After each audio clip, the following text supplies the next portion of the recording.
బెంగళూరు దివ్యశ్రీ హత్య వెనుక సంచలన విషయాలు బయటపడుతున్నాయి.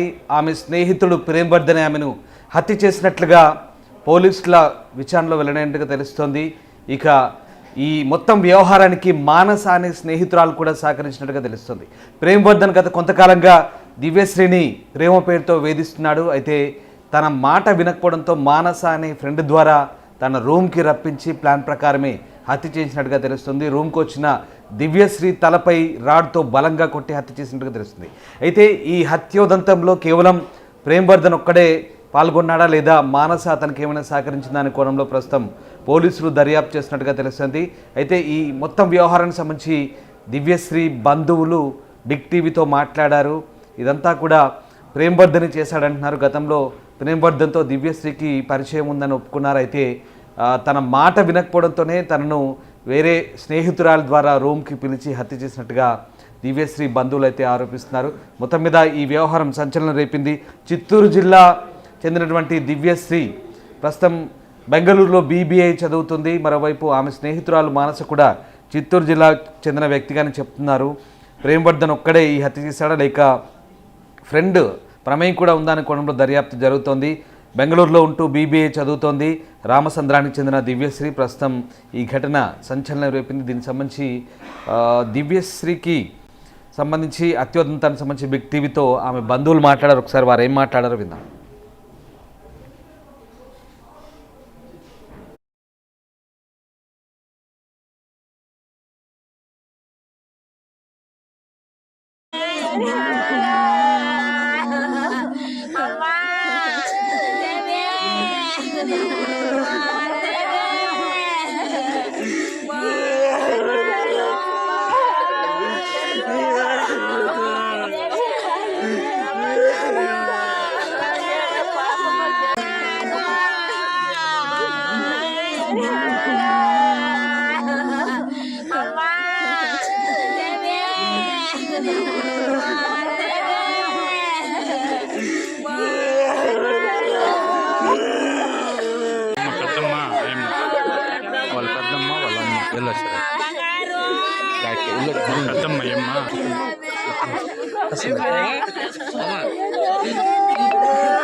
వద్దాను సార్ తీ సార్ ప్రభుత్వం మాకు న్యాయం చేయాలని చెప్పండి.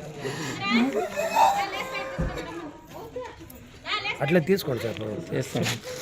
కఠినంగా శిక్షించాలి. నేను చెప్తాను, కఠినంగా శిక్షించాలి. అతను ఉరి తీయాలి. అట్లా ఉరిశిక్ష తీయాలి, ఇంకో న్యాయం జరగకూడదు. అట్లా ఒక బిడ్డగా న్యాయం జరగకూడదు. వద్దాను సార్ తీ సార్ ప్రభుత్వం మాకు న్యాయం చేయాలని చెప్పండి. అట్లా అది కాదు, బాగా చదువుతా ఉండే, ఎడ్యుకేషన్ ఉండే, ఇంక 2 నెలలు ఉండిందే. అట్లా పాపను ఎత్తుకొని పోయి చంపేసిండారు. ఆ పాపకి న్యాయం జరగల. నా కొడుకుని ఈడకూడదు, వాని శిక్షే ఆడబిడ్డలకి ఇట్లా అది కాకూడదు సార్. ఇట్లా బిడ్డని పసుపు ఉండే బిడ్డ అట్లా బిడ్డని వాని నోట్లో పెట్టుకున్నాడు. ఆ కంత్రి ముండంతో దాన్ని ఈడకూడదంటే ఈడకూడదు సార్, బిల్కుల్. సరే అంతే. వాడిని ఈడకూడదు, యూత్లకు రాకూడదా నా కొడుకు. వాడిని చంపాకంటే ఈడ్చేలేదు మేము. అదేమన్నా పని ధర్నా చేసన్నా కూకుంటాం మేము ఆడ వచ్చి. అంత పని ఇస్తాం మేము. వాడిని ఈడకూడదు సార్ మాకు, అంతే. అన్నమయ్య డిస్టిక్ బిక్కిమరపల్లిలో రెడ్డప్పకి సంబంధించిన తన కుమార్తె బెంగళూరులో బీబీఏ చదువుతుంది ఆచార్య కాలేజీలో. అతను గత 2 సంవత్సరాలుగా పీజీ అనే హాస్టల్లో స్టే చేస్తూ ఉంది. తన ఫ్రెండ్ మానస అనే అమ్మాయి, చిత్తూరు అమ్మాయిది, ఆ మానస అనే అమ్మాయి రూమ్ తీసుకుని ఉంది. ఆ రూమ్లో ఇక పీజీలో ఎందుకు ఉంటావు, ఈరోజు సండే కదా, ఈరోజు ఫ్రీగా వెళ్ళి అక్కడ ఏమైనా స్టే చేసుకుందాం, ఏమైనా తీసుకుందాము, ఏమైనా తిందాం అనే సరే ఆ పాప తీసుకువెళ్ళింది.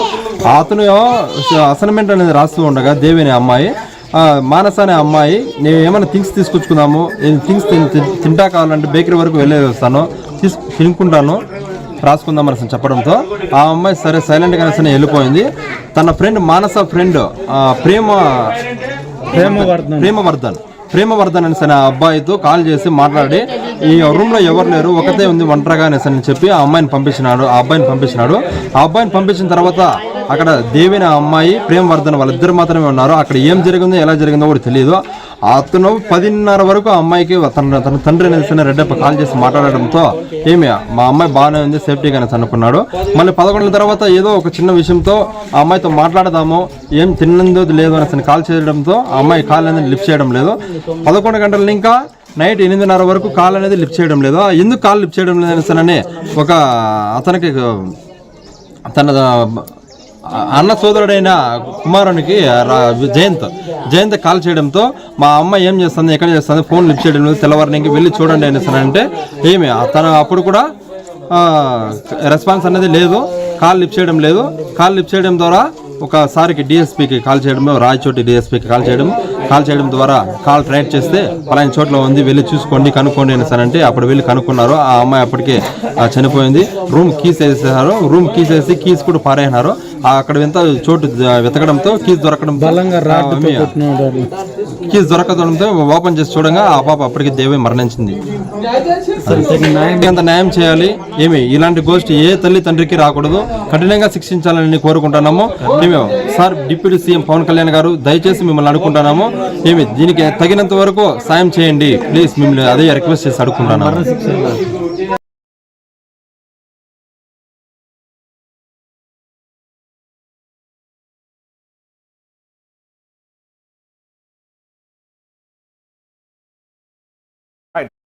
దివ్యశ్రీ హత్య వెనుక సంచలన నిజాలు బయటపడుతున్నాయి. ఆమెది హత్యనంటూ ఆమె బంధువులు అయితే ఆరోపిస్తున్నారు. ప్రేమవర్ధన్ అనే వ్యక్తి ఆమెను హత్య చేసినట్టుగా, వేరే ఫ్రెండ్ మానస సహకారంతో హత్య చేసినట్టుగా బంధువులు అయితే ఆరోపిస్తారు. అసలు ఏం జరిగింది, దివ్యశ్రీ హత్య ఎలా జరిగింది, ఈ మొత్తం వ్యవహారానికి సంబంధించి మా ప్రతినిధి దామోదర్ జైన్ అవుతున్నారు. దామోదర్, బెంగళూరులో దివ్యశ్రీ అనే విద్యార్థిని మృతి పట్ల బంధువులు అయితే తీవ్ర ఆరోపణ చేస్తున్నారు. అసలు ఏం జరిగింది, ఆమె హత్యకు గల కారణాలు ఏంటి, పోలీసులు ఏం చెప్తున్నారు?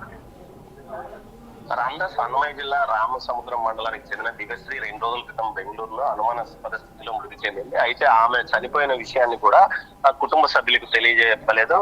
ఏదైతే ఫోన్ చేయకపోవడంతో అమ్మాయి బీబీఏ ఫైనల్ సెమిస్టర్ చదువుతుంది. ఇక 2 నెలల్లో పూర్తిగా కోర్సు పూర్తి అవుతుందని తెలుస్తుంది. మొత్తం మీద ఈ ఒక పీజీ హాస్టల్లో ఉంటే అమ్మాయి చదువుతుంది. అయితే ఫోన్ ఎత్తకపోవడంతో ప్రతిసారి ఫోన్ చేయడంతో మానస అనే అమ్మాయి ఫోన్ ఎత్తి మీ అమ్మాయి చనిపోయిందంటూ సమాచారం ఇవ్వడంతో వెంటనే అక్కడికి వెళ్ళిన వారికి ఆ అమ్మాయి ఒక పీజీలో ఉన్న అమ్మాయి ఒక రూమ్ లో మరణించి ఉండటాన్ని గుర్తించారు. వెంటనే అక్కడ తిమ్మనహల్లి పోలీసులకు సమాచారం ఇవ్వడంతో వారు జరిపిన దర్యాప్తులో ఏదైతే మానస యొక్క స్నేహితుడు ప్రేమవర్ధన్ వల్లే ఆమె చనిపోయిందన్న విషయాన్ని గుర్తించారు. ప్రేమవర్ధన్ కూడా ఏదైతే చిత్తూరు జిల్లా చౌడేపల్లి మండలం కొండామర్రి గ్రామానికి చెందిన వ్యక్తి. అతను ఎంబీఏ పూర్తి చేసి బెంగళూరులో నివాసం ఉంటున్నట్టు తెలుస్తుంది. బెంగళూరులో ఒక జాబ్ చేస్తున్నట్టు తెలుస్తుంది. ఇతను మానసకు అదేవిధంగా దివ్యశ్రీకి స్నేహితుడుగా తెలుస్తుంది. అయితే మానస ఇచ్చిన సమాచారం, పోలీసులకు ఇచ్చిన సమాచారం ఏదైతే దివ్యశ్రీ నేను ప్రేమవర్ధన్ ను ఒక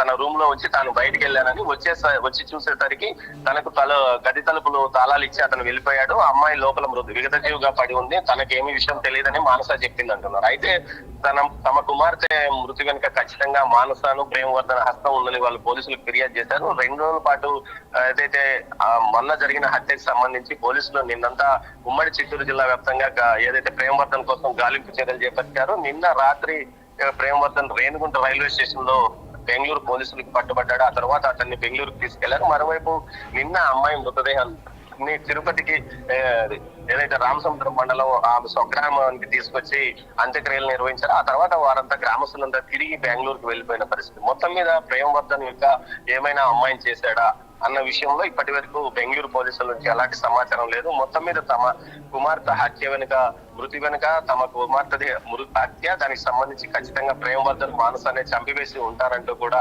కుటుంబ సభ్యులు ఆరోపిస్తున్న నేపథ్యంలో ఈ కేసు దర్యాప్తును బెంగళూరు పోలీసులు తేల్చాల్సి ఉంది. అయితే ప్రేమవర్ధన్ గురించి ఆ గ్రామంలో ఎవరిని అడిగినా అతను ఏం చేస్తాడో కొండామరిలో బిగ్ టీవీ విచారించింది. అయితే గ్రామానికి సంబంధించి గ్రామస్తులు ఎవరు అతని గురించి చెప్పడం లేదు. అతను ఏం పని చేస్తాడన్న విషయం కూడా తెలియదు. 2 రోజుల క్రితము అతని కుటుంబ సభ్యులు తిరుపతి ఏదైతే చౌడేపల్లి పోలీస్ స్టేషన్ లో ఒక కేసు పెట్టారు. ఇందులో భాగంగా అతను మిస్సింగ్ అయ్యాడంటూ కూడా కేసు పెట్టింది నేపథ్యం. మొత్తం మీద ఈ కేసుకు సంబంధించి పూర్తి స్థాయిలో దర్యాప్తు చేస్తున్నాం. ఖచ్చితంగా ప్రేమవర్ధన్ యొక్క ఆగాయిత్యం వల్లనే ఆమె మరణించి ఉంటుందని భావిస్తున్నారు. ఇందుకు సంబంధించి విచారణ జరుగుతుందని బెంగళూరు పోలీసులు అంటున్నారు. Ramdas. Right, yes, thank you Damodar. So మొత్తం మీద బెంగళూరులో హత్య గావించబడ్డ దివ్యశ్రీ మరణం మిస్టరీకి సంబంధించి పోలీసులు దర్యాప్తు కొనసాగిస్తున్నారు. ప్రస్తుతం ఆమె హత్య ప్రేమవర్ధనే చేశారంటూ పోలీసులు కూడా ప్రాథమికంగా నిర్ధారణకు వచ్చింది. మానస అనే స్నేహితురాలి సహాయం తీసుకొని ఆమె రూమ్కు రప్పించి నమ్మించి ఆమెను హత్య చేసినట్టుగా భావిస్తున్నారు. ప్రేమవర్ధన్ ఒక్కడే హత్య చేశాడా లేక దివ్యశ్రీ ఫ్రెండ్ మానస ప్రమేయం కూడా ఉందా అనే కోణాల్లో కూడా పోలీసులు దర్యాప్తు చేస్తున్నారు. అయితే ప్లాన్ ప్రకారమే రూమ్కు రప్పించినట్టుగా తెలుస్తుంది. తనతో మాట్లాడాలని తరచూ దివ్యశ్రీని ప్రేమవర్ధన్ వేధించేవాడని బంధువులు ఆరోపిస్తున్నారు. అందుకే దివ్యశ్రీ ఒప్పుకోకపోవడంతో ప్లాన్ ప్రకారమే రూమ్కు పిలిపించి తలపై రాడుతో కొట్టి చంపేసినట్టుగా ఆరోపిస్తున్నారు. ప్రేమవర్ధన్కు ఉరిశిక్ష వేయాలంటూ బంధువులు డిమాండ్ చేస్తున్నారు. మరోవైపు దివ్యశ్రీ హత్యపై పోలీసులు దర్యాప్తు కూడా ముమ్మరంగా సాగుతోంది. ప్రేమవర్ధన్ ఒక్కడే హత్య చేశాడా లేక ఇంకా వేరే వ్యక్తి ప్రమేయం ఉందా అనే కోణంలో కూడా దర్యాప్తు చేస్తున్నారు. బెంగళూరులో ఉంటూ బీబీఏ చదువుతోంది. చిత్తూరు జిల్లా రామచంద్రానికి చెందిన దివ్యశ్రీని తన రూమ్కు మానస తీసుకెళ్ళింది. ఫ్రెండ్ మాటలు నమ్మి రూమ్కి వెళ్ళిన దివ్యశ్రీ విగత జీవిగా పడిపోయింది. రూమ్కు వచ్చి దివ్యశ్రీని ప్రేమవర్ధన్ హత్య చేసినట్టు తెలుస్తుంది. దివ్యశ్రీ ఫ్రెండ్ మానస స్వస్థలం కూడా చిత్తూరుగా చెప్తున్నారు. మొత్తం పైన ఈ హత్యోదంతం బెంగళూరులో కలకలం రేపింది.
వాళ్ళ పెద్దమ్మ వాళ్ళ అమ్మ వెళ్ళొచ్చారు. పెద్దమ్మ అమ్మ